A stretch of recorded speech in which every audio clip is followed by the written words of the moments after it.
পুরুষ কিসে আটকায়? কেউ বলে রূপে, কেউ বলে গুণে, আবার কেউ বলে রূপবতী চাইতে ভাগ্যবতী হওয়া জরুরি।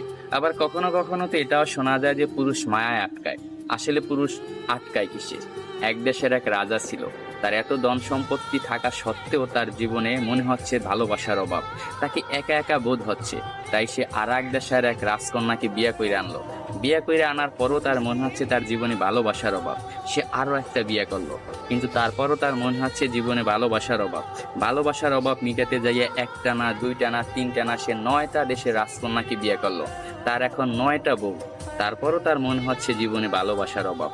এট লাস্ট সে তার প্রধান দাসীর প্রেমে পড়ে গেছে। 9টা বউ থাকা সত্ত্বেও রাজা যখন দাসীর প্রেমে পড়ে গেল, এটা সমাজ মায়া নিল না। তার বউরা তো একেবারেই নিল না। তার বউরা রাজাকে প্রশ্ন করলো, এমন কি জিনিস আমাদের ভিতরে নাই যেটা ওই দাসীর ভিতরে আছে? আপনার যদি বউ দরকার হয়, আপনি অন্য কোনো রাজার মেয়েকে বিয়ে করবেন, আপনি দাসীকে কেন বিয়ে করবেন? তখন রাজা বলল, 9টা বউ থাকা সত্ত্বে আমি রাজা হইয়া দাসীর কেন প্রেমে পড়লাম, এটা শুধু আমি তোমাকে না, পুরো বিশ্বকে দেখাবো। এটার জন্য আমি কালকে বড় একটা অনুষ্ঠানের আয়োজন করা হবো। ওই অনুষ্ঠানে আমি প্রমাণ করাই দেব আমি রাজা হইয়া কেন দাসীর প্রেমে পড়লাম। পরের দিনকে একটা বড় অনুষ্ঠানের আয়োজন করা হলো। ওই অনুষ্ঠানে 10টা থালা ছিল। 10টা থালা 10 রকমের সম্পদ দিয়ে ভরপুর ছিল। কোনোটায় টাকা, কোনোটায় সোনা, রূপা, হীরা, মুক্তা ইত্যাদি ইত্যাদি দিয়ে 10টা থালা ভরপুর করা হয়েছে। 10টা থালা ভরপুর করার পর রাজা সবাইকে বলল, এই 10টা থালায় 10 রকমের সম্পদ আছে।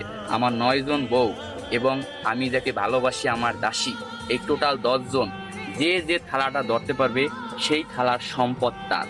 এই কথা শোনার সাথে সাথে তার যে 9টা বউ ছিল দৌড়াইয়া যাইয়া এক একজনে এক একটা থালা ধরলো। কিন্তু তার যে দাসী সে দাঁড়াই ছিল, সে কোনো প্রকার থালা ধরলো না।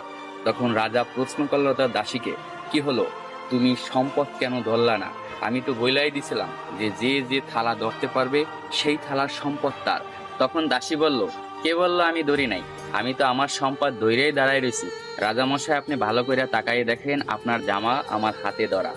আমি আপনার জামা দইরা বইছি। আমার কোনো ধন সম্পদ চাই না, আমি আপনাকে চাই। আমি যদি আপনাকে পাই, এরকম ধন সম্পদের আমার অভাব হবে না। আমি কিছুই চাই না, শুধু আপনাকেই চাই। আমি তাই আপনার জামা দইরা দাঁড়াই রয়েছি।